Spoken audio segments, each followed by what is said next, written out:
दिसला असता, तो एखादा नेता असता दिवसभर न्यूजवर दिसला असता, तो हिरो असता दिवसभर न्यूजवर दिसला असता, क्रिकेटर असता 3 दिवस न्यूजवर दिसला असता. ही देशाची व्यवस्था आहे.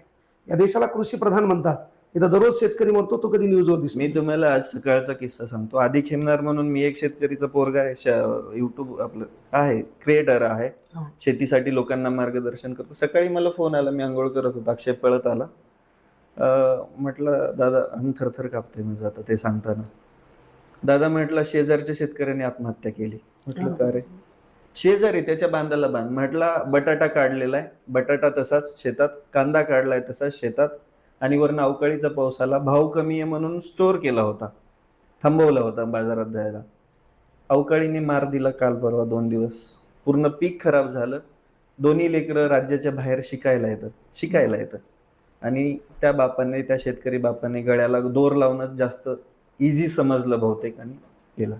मग ही जी धोरणं आहेत ही शेतकऱ्यांच्या पोराला का दिसत नसतील, जे की पक्षाची चाटण्यामध्ये व्यस्त आहेत, नेत्याला बाप म्हणण्यामध्ये व्यस्त आहेत, किंवा जे आवाज उठवतात त्यांचा आवाज दाबण्यामध्ये व्यस्त येतात?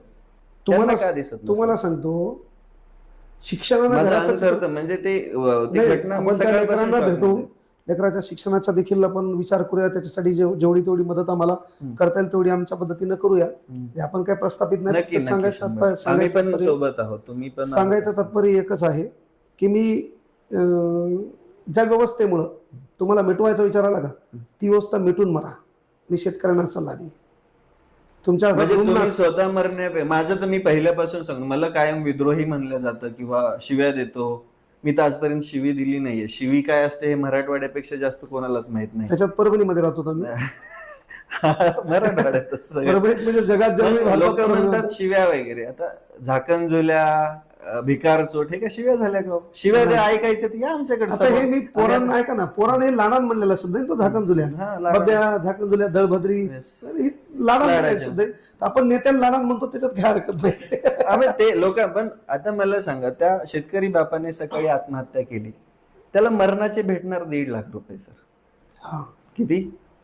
तुम्ही आम्ही मिळून संसार उभा करण्यासाठी, त्या मायमाऊलीला मदत करू, त्या लेकरांना उभं करण्यासाठी समाजामधले खूप सारे घटक पुढे येतील, पण तो जीव गेला ना, त्याचा दोष कोणावरती नेमका? तो सरकारवरच.